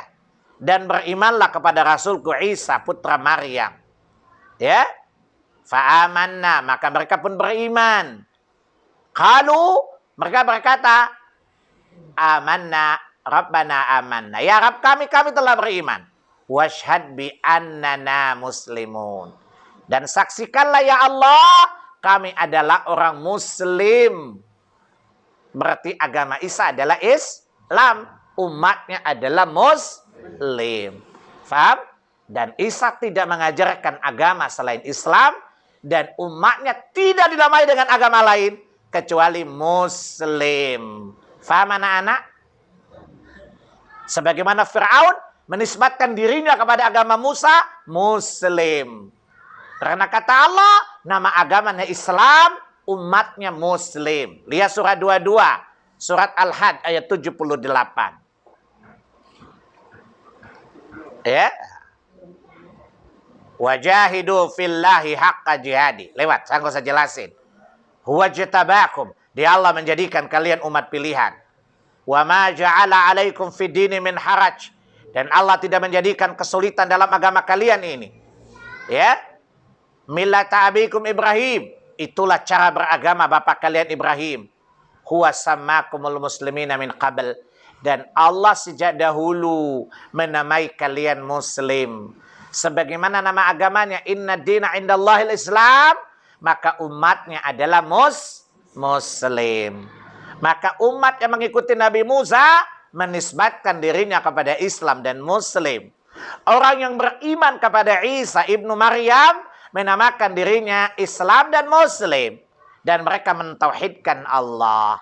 Oleh karena itu Allah menyuruh kita mencontoh keimanan Hawariyun. Bukan orang yang bukan Hawariyun. Faham? Lihat surat 61. Ayat yang terakhir, ayat ke-14. Ya ayyuhalladzina amanu kunu ansarallahi kama qala Isa bin Maryam lil hawariyin man ansari ilallah. Qala al hawariyuna nahnu ansarallah. Fa'amanat ta'ifatum min bani Israel wa kafarat ta'ifah. Jelas, Mbak?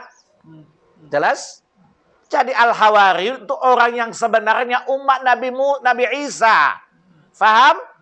Yang mengatakan Isa Tuhan bukan umat Nabi Isa. Karena bukan itu yang Isa dakwahkan. Saya sedang tidak mencela agama orang loh ya. Tapi saya sedang menjelaskan kedudukan Isa di sisi orang Islam. Faham? Jangan kalau saya dibully antum belain saya loh ya. Faham ya? Ini ustadznya ekstrim banget, pasti radikal, sabodoh. Paham ya? Paham? Jadi kalau Anda ditanya, mana umat aslinya Nabi Isa? Tadi ayatnya tadi. Paham? Nabi Isa diutus untuk Bani Israel. Paham? Mereka beriman. Dan mereka menisbatkan diri kepada Islam. Bukan kepada selain Islam. Dan mereka memberi identitas mereka apa? Muslim, bukan selain itu. Jadi Isa Muslim dan umatnya Muslim. Yang tidak Muslim, kata Isa nomor tidak dikenal. Kira-kira kata Isa pakai bahasa Amun apa? Ia tidak terdaftar di manifest. Sebagai anggota geng saya. Paham? Kalau kita pakai bahasa milenial kira-kira gitu ya. Paham? Orang yang menisbatkan diri kepada Isa bukan Muslim, Musa bukan Muslim, kata Isa apa? Tidak dikenal karena tidak terdaftar di manifest gitu loh.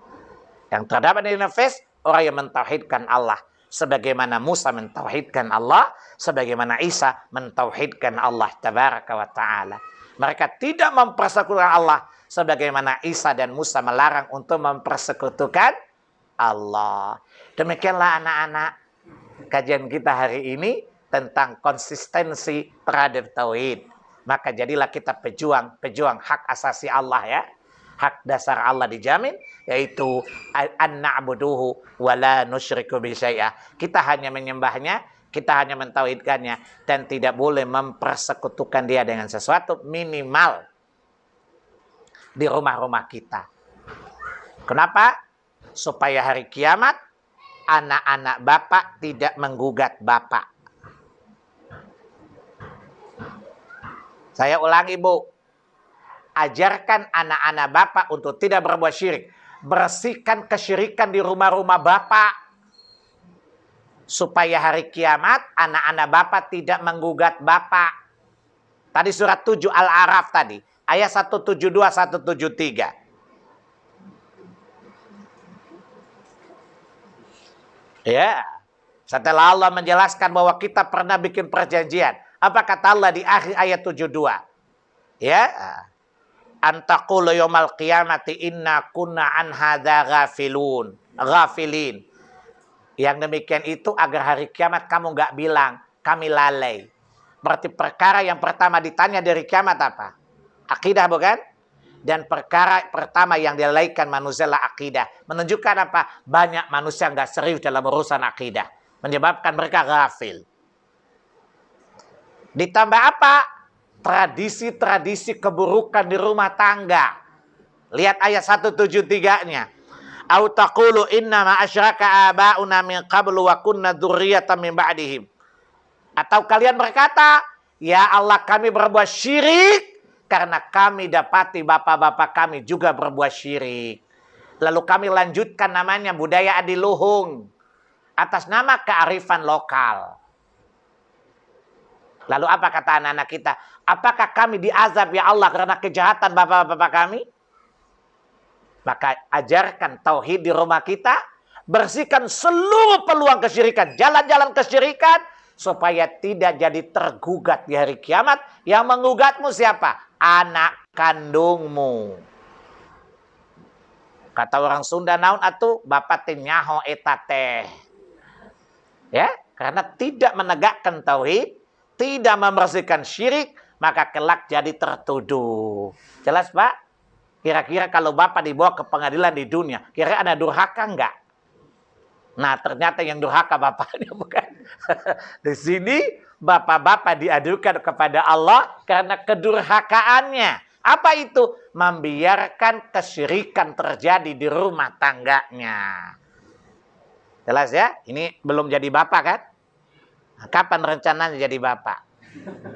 Nah, belajar dulu ya, ajak supaya nasibmu tidak seperti bapakmu. Dan ada anakmu nasibnya tidak seperti antum.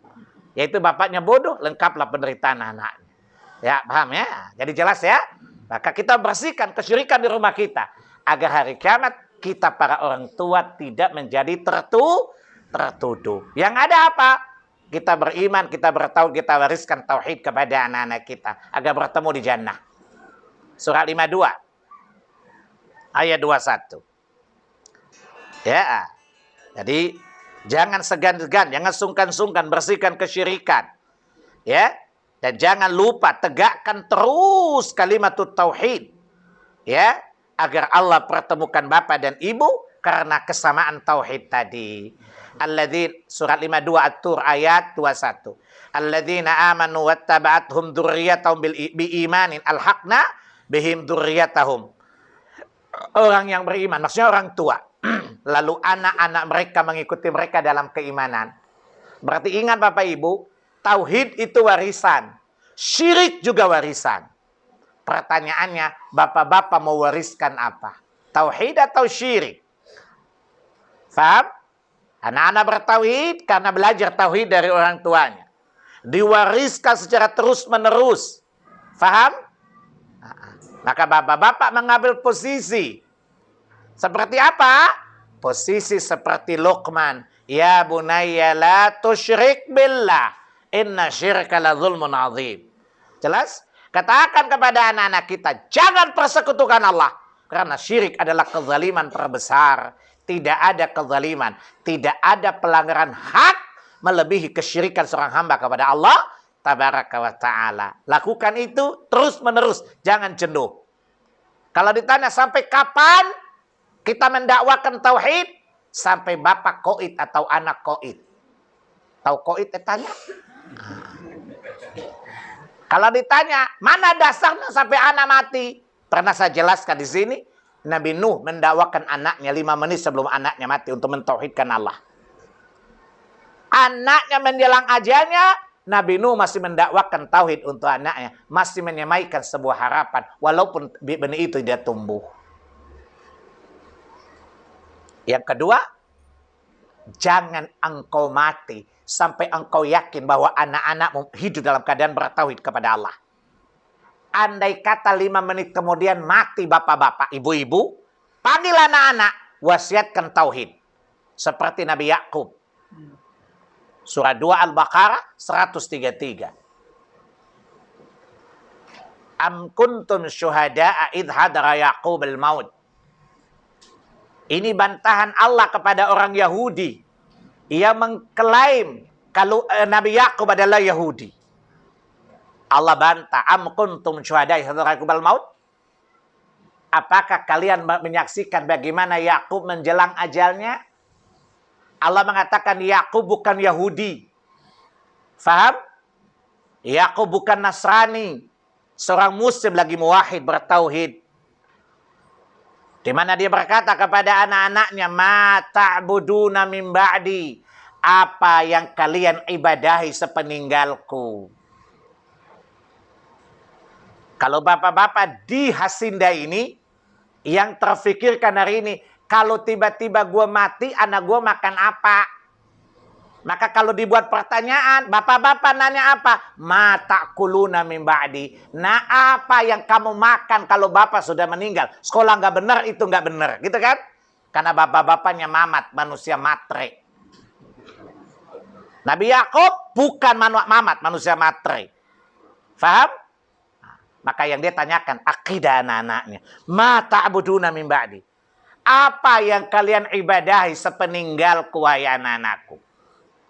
Kalau anak-anak menjawab, na'budu ilahaka wa ilaha abaika Ibrahim wa Ismaila wa Ishaqa ilaha wahida wa nahnu lahu muslimun.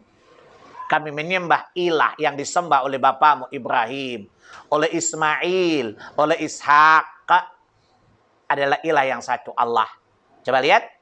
Jawaban anak-anak Yakub seperti dakwah Nabi Yusuf ketika berada di penjara. Lihat surah 12 ayat 40. Faham? Dia menyandarkan agama Ibrahim, Ismail, Ishak dan Yakub, agama tauhid. Dan itu yang dia dakwakan kepada penduduk atau penghuni penjara. Faham ya Bapak-bapak ya? Dan itulah komitmen yang Nabi Yusuf buat dengan ayahnya Yakub alaihi salatu wassalam. Faham? Kemudian anak-anak berkata, wa nahnu lahu muslimun. Dan sungguh kami adalah termasuk orang-orang muslim. Faham ya? Jadi Yakub itu diberi nama Israel. Anak-anaknya Bani Israel. Jadi Yakub tidak beragama Yahudi. Dan anak-anak tidak beragama Yahudi, tapi mereka adalah muslim. Faham? Maka sekali lagi, sebagaimana Nabi di ayat itu tadi, surat 6 ayat 151, memanggil orang-orang muslim untuk diingatkan, maka hal ini harus kita lakukan di dalam keluarga kita sebagai kepala rumah tangga, terutama ayah, karena kata Nabi, kullukum ra'i wa kullu ra'i mas'ulun an ra'iyatih. Tiap-tiap kalian adalah pemimpin. Dan setiap pemimpin akan dimintai pertanggungjawabannya atas kepemimpinannya. Ar-rajulu ra'i fi baitih. Seorang suami, seorang ayah, seorang laki-laki adalah pemimpin dalam rumah tangganya. Wa huwa mas'ulun an ra'iyatih. Dan dia akan dimintai pertanggungjawaban oleh Allah tentang orang-orang yang dipimpinnya. Dan kewajiban anak-anak, hak anak-anak apa? Mereka mengenal Allah dengan baik, mentauhidkan Allah. Kewajiban orang tua apa? Mewariskan tauhid kepada anak mereka, bukan mewariskan kesyirikan kepada anak-anak mereka. Demikianlah bapak-bapak Ibu-ibu ruqyah pagi ini. Karena syirik itu penyakit paling besar. Sehingga membersihkannya kita namai ruqyah ya. Supaya setan-setan syirik lari semuanya. Ya kadang-kadang saya ceramah agak sakit sih hatinya. Karena berceramah itu, guru itu ya namanya orang membersihkan piringnya, noda ya. Noda itu kan tingkatan ketebalannya beda-beda, Bu. Betul ya? Ada yang pakai tangan hilang. Ada yang mesti pakai spon, ada yang pakai batu apung loh. Betul ya? Namanya kita bersihkan daki ya Pak ya. Mengajar, guru itu kayak membersihkan kotoran bukan? Dan tingkat kotorannya beda-beda. Kalau saya lihat, ini perkara penting. Syirik itu kotoran yang mesti dibersihkan dengan apa? Ya batu apung. Harus digosok bersih. Sehingga tidak boleh ada yang bekas. Kalau susah, saya pakai besi loh. Untuk membersihkannya. Nanti lama-lama pakai porstek ya. Jelas ya? Artinya bahwa itu kan karat, kalau sudah mekarat kan susah ya. Nah, karena sesuatu kalau diyakini biasa condong susah untuk dihilangkan. Susah untuk dihilangkan karena kebiasaan keyakinan. Ya contoh gini, saya kasih contoh. Tetayur itu syirik nggak? Tiara itu kan percaya isyarat burung kan? Nah, kesialan dan sebagainya. Contoh. Kita kadang-kadang kalau kupu-kupu mampir di rumah, kayaknya ada tamu. Karena kebiasaan dulu-dulu kan. Itu tiara bukan? Dan kata tiara itu syirik. Itu syirik bukan? Kenapa? Kadang-kadang kita sadarnya pas udah jadi dulu kan. Karena keyakinan yang karat itu susah dihilangkan. Bang, oleh karena itu kadang-kadang saya pakai porstek aja ya. Supaya dia bersih dan tidak berbekas lagi. Ya, namanya benda licin. Kadang-kadang ada lagi ya datang, kita bersihkan lagi supaya bersihlah akidah kita saat bertemu Allah Subhanahu wa taala. Baik, ada pertanyaan tidak? Ada sedikit. Diingat, dikit jangan banyak ya. Ini pertanyaannya dikit tapi jawabannya susah loh. Nah, silakan. Ya. Assalamualaikum warahmatullahi wabarakatuh. Waalaikumsalam warahmatullahi.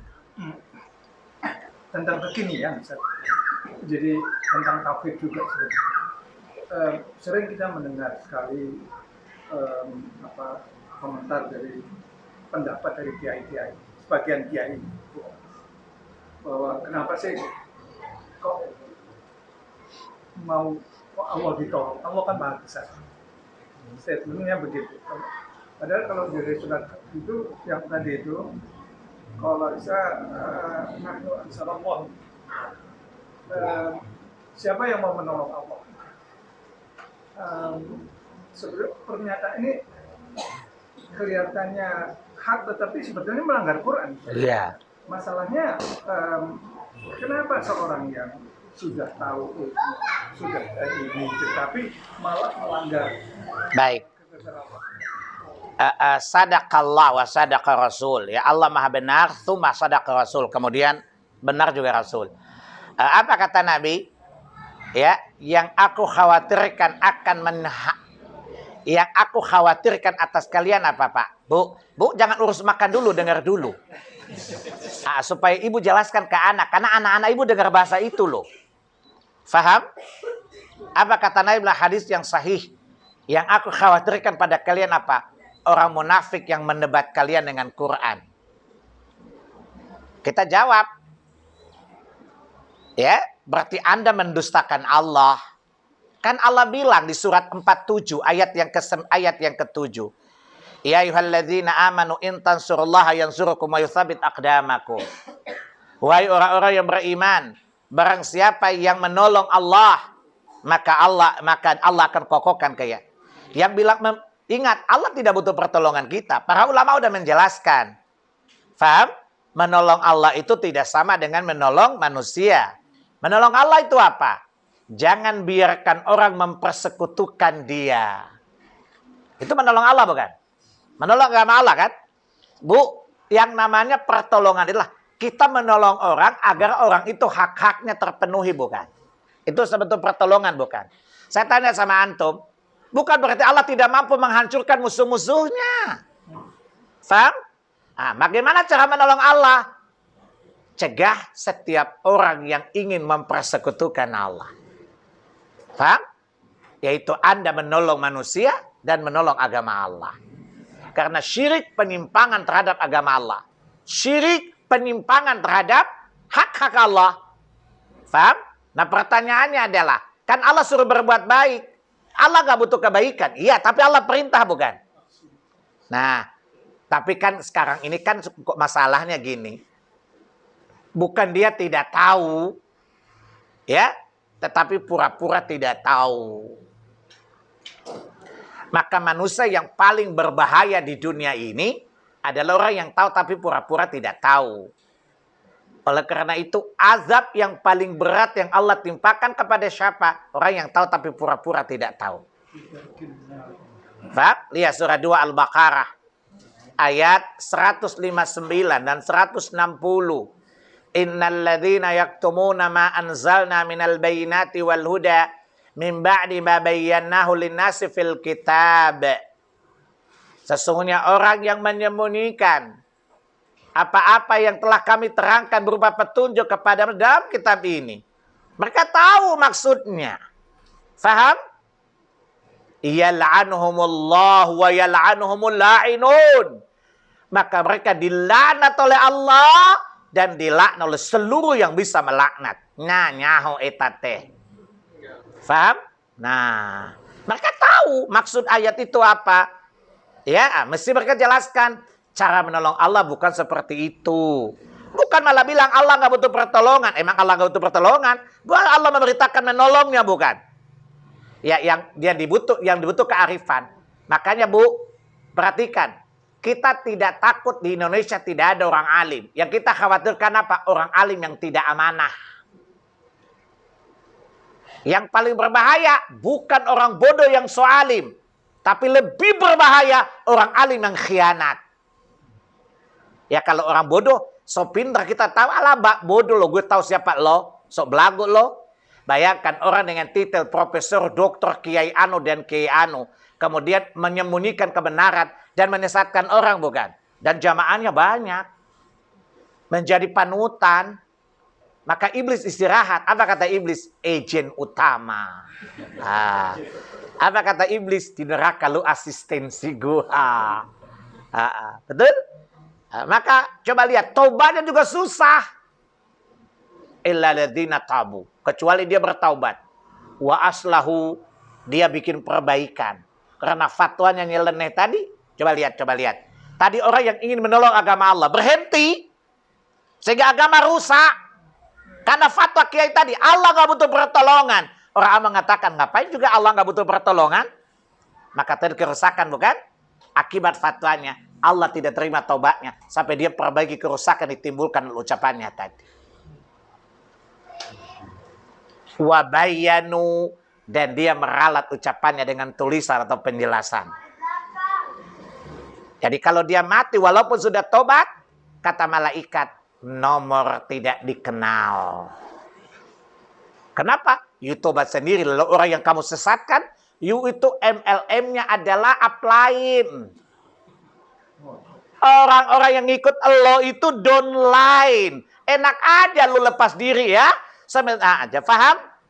Maka hati-hatilah setiap orang mengetahui kebenaran. Ya, jangan sembunyikan. Sampaikan walaupun dibully. Dan ingat, ujian yang sering dihadapkan Allah manusia dihadapi para nabi apa? Ucapan. Maka apa yang paling banyak Allah wasiatkan kepada para nabi, terutama Nabi Muhammad, isbir ala ma yaqulun. Bersabarlah atas apa yang mereka ucapkan. Kenapa?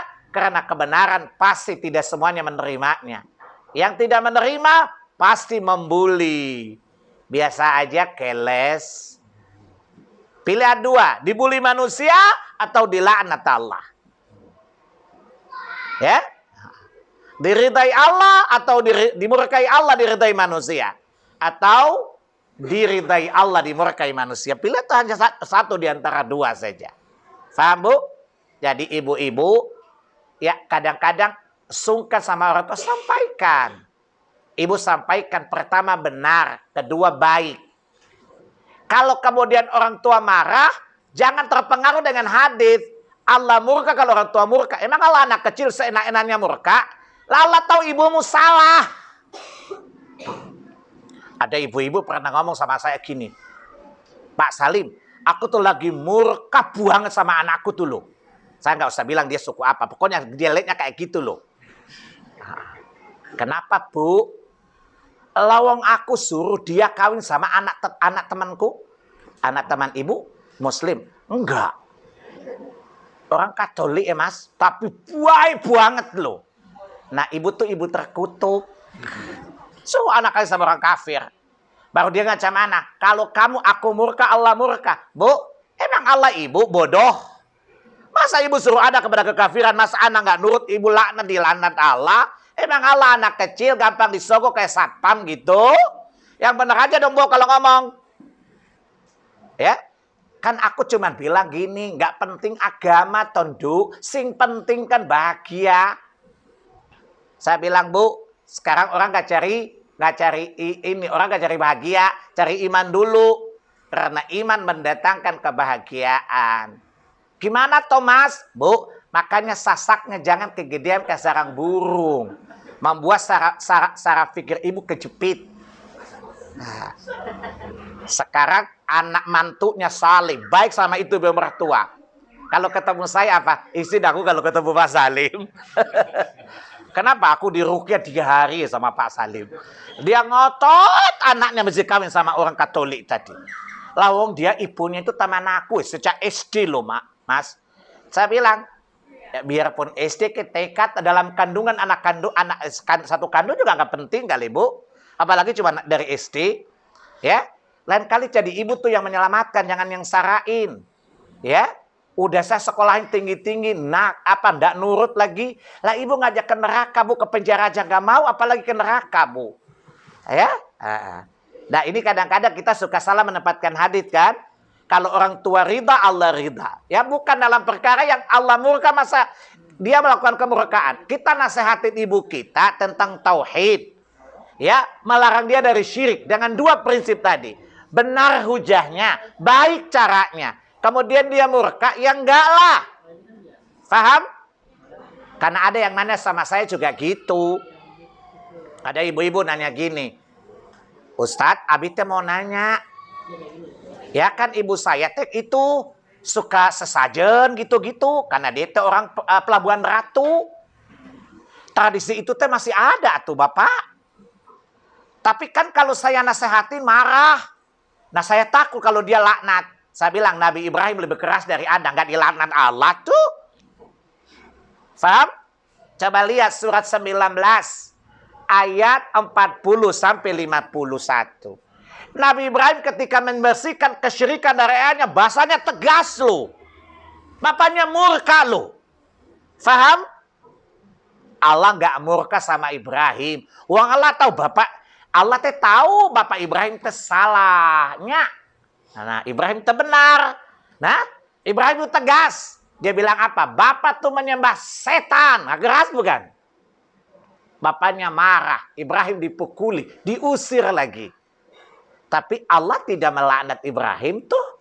Allah nggak murka kepada Nabi Allah Ibrahim. Walaupun ayahnya murka. Kenapa?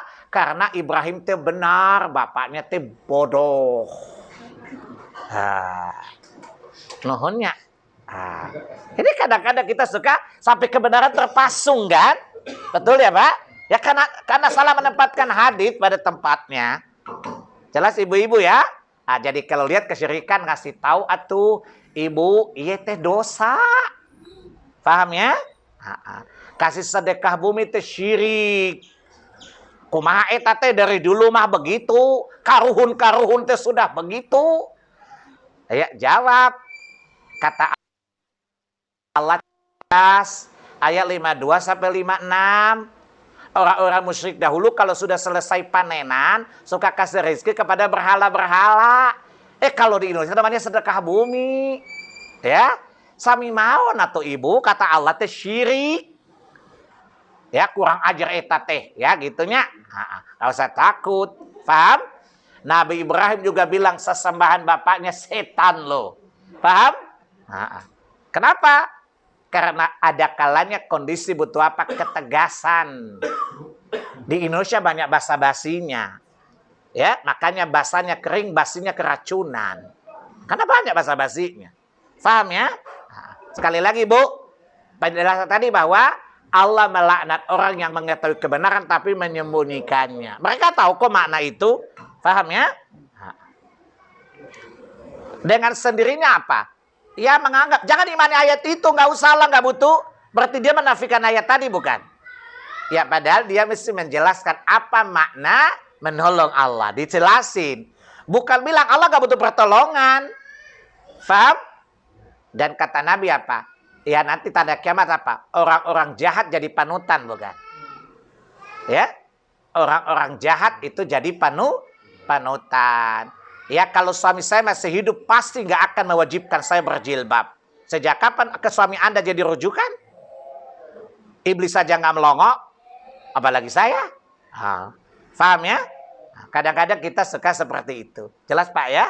Ya kita makanya berlindung kepada Allah dari orang-orang semacam ini. Ya semoga Allah merahmati.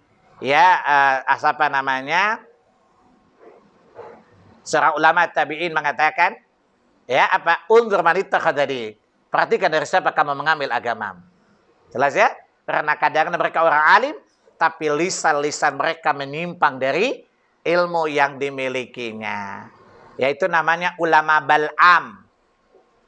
Bal'am itu ulama Bani Israel yang sudah Allah ajarkan ilmu, tapi dia berlepas diri dari apa yang diketahuinya. Paham ya? Lihat kisahnya ada di surat 7. Al-A'raf 175 dan 176. Ya, cuman itu namanya Bal'am milenial. Ya, atau kita namakan new ya Bal'amism. Ya, jelas ya Pak ya? Orang yang tahu tentang kebenaran tetapi menyembunyikan kebenaran. Oh, Allah kejelaskan, Allah tidak minta ditolong loh. Allah perintahkan dia ditolong. Memerintahkan bukan berarti butuh kan? Paham ya? Kita katakan Allah butuh pertolongan. Enggak, karena Allah enggak butuh. Allah Al-Ghani, Allah enggak butuh. Paham? Tapi Allah memerintahkan kita menolongnya. Bagaimana cara menolong Allah? Itu yang dijelaskan. Bukan dengan ungkapan Allah enggak butuh pertolongan. Kita jawab Allah enggak butuh pertolongan. Tapi Allah memerintahkan menolongnya bukan? Paham ya? Makanya ibu-ibu yang punya media sosial hati-hati loh. Ya, karena tidak butuh kecerdasan tapi butuh kecermatan. Ya, karena kita kadang-kadang orang-orang liberal, orang-orang jindik itu kalau ngomong nampak logis loh, masuk akal. Ya, kalau kita nggak cermat, benar-benar gitu loh. Tapi kalau kita cermati, ternyata kata-kata mereka itu indah tapi beracun. Bahwa ketahuan di atas kopi Vietnam, tapi dalamnya bercampur sianida. Yang namanya sianida, walaupun 22 mg, si Mirna pun tewas. Bagaimana kalau syubhat akidah? Masya Allah. Betul kan? Ada pernah anak gadis tewas hanya gara-gara sianida. Milinya juga banyak amat bukan? Nah, kadang-kadang nyampaikannya, kopi Vietnam terlihat apa? Foamnya di atas, Masya Allah. Indah betul. Tapi begitu minum, nyaho etate. Kenapa? Mengandung sianida. Kira-kira ilustrasinya begitu ya. Karena bapak-bapak nih muka tampang-tampang nih, tampang cowok-cowok kafe kan. Jadi diberi contoh kayak gitu bukan? Hidangannya mantap, tapi beracun. Waliya'udzubillah. Baik, saya kira cukup ya. Gak usah nanya. Tadi sedikit tapi banyak jawabannya. Banyak jawabannya. Ayo kita akhiri. Subhanakallahumma wa bihamdika. Asyhadu an la ilaha illa anta. Astaghfiruka wa atubu ilaik. Wassalamualaikum warahmatullahi wabarakatuh.